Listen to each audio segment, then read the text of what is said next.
Well, Bev, I'm keeping an open mind.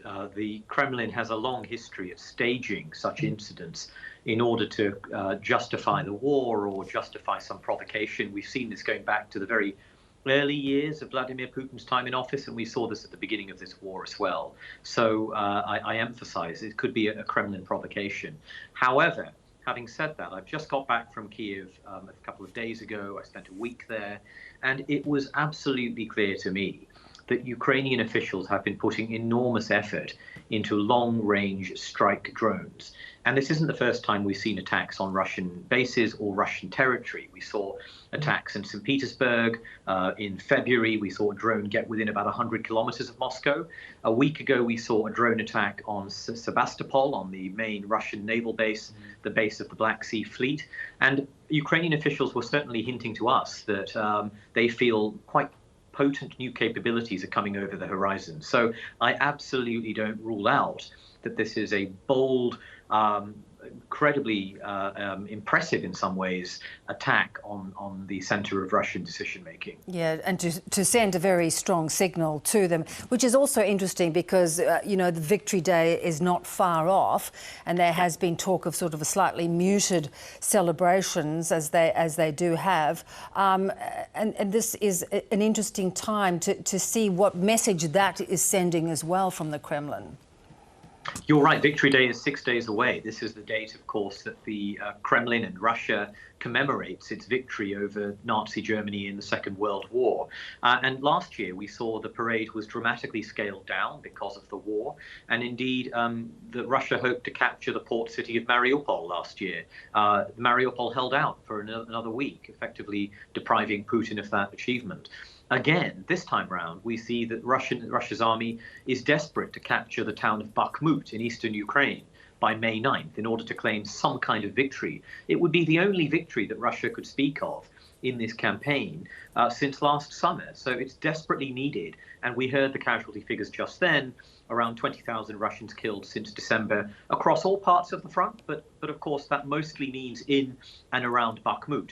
Now, that would make it, by my calculations, the bloodiest assault on any place since Iran's siege of Basra back in 1987, which was similarly bloody and similarly costly. It's astonishing amounts of blood being shed for this, but it underscores, I think, just how little Russia has to show for this whole campaign over several months. Yeah, and many of those casualties do appear to be from the Wagner Group, many of them prisoners that were released to fight on the front line. Does it also underline sort of the lack of expertise of some of the Russian front line? Well, I think it underscores the fact that the army has been destroyed over a year of war. And so what's happening now is you have untrained personnel being thrown in. I have to emphasize that's also true on the Ukrainian side. But the difference is twofold. The Ukrainian side is getting training, not a huge amount of it, but some training, particularly in Britain, but also in Germany and other countries. The other difference is the tactics they are using. Russia is throwing, in many cases, ex-convicts into a meat grinder without any regard to their own security. My colleague spoke to a Ukrainian Ukrainian soldier near the front lines this week, and he said in many cases they're even firing artillery onto the positions occupied by their own soldiers. There's profoundly little regard for their own soldiers' lives, whereas the Ukrainian side is holding back, building up armored capabilities to protect their soldiers on the move, and preparing to strike in a very careful way. And I have no doubt that offensive will come very soon. Yeah, so let's come to that offensive. We've seen Russia kicking off these attacks on several regions in Ukraine, but particularly Kiev. You've made some observations about some of the military weaponry that is being used, and they're therefore showing up some of the sort of weaknesses of the Ukrainians. Take us through these new Shahed drones that are being used by Russia. Well, these aren't bad news, of course. These made an appearance in force back in October, and I was told that the Iranians have contracted with Russia to supply about 2,500 of these. They haven't fulfilled that order, and they're only sending them in batches of 50, 60 at a time, from what I understand.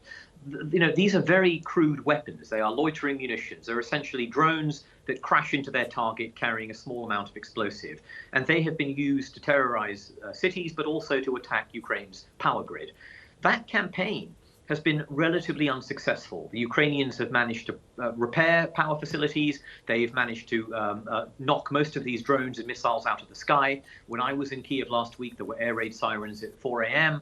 I could hear the thump of air defense interceptors crunching into missiles. But I think all of these were shot down inside Kiev. Unfortunately, some did hit an apartment building in Uman to the south, killing quite a few people, I think more than 30 people. The bigger point is Russia is running profoundly short of these precision missiles. And what it's having to do is fire these off in batches as it produces them or as it gets them from Iran, which is an incredibly inefficient and ineffective way to use them.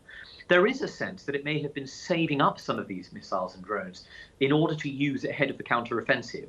And so one reason we may be seeing heightened attacks on Kiev and on Ukrainian positions now, this week, I think we've had 3 in the past 6 days, which is probably the highest rate in many months, is because the Russians feel that counteroffensive is imminent, and they feel they need to do something to disrupt Ukraine's preparations ahead of time. Yeah. So that counteroffensive, as you say, is imminent. Do we have any sense of how it's going to play out?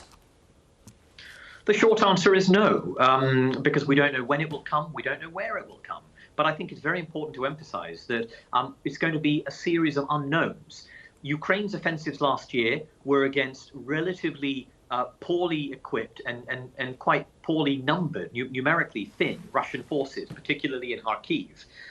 So this will be different. There will be defensive positions, there will be trenches, there will be minefields.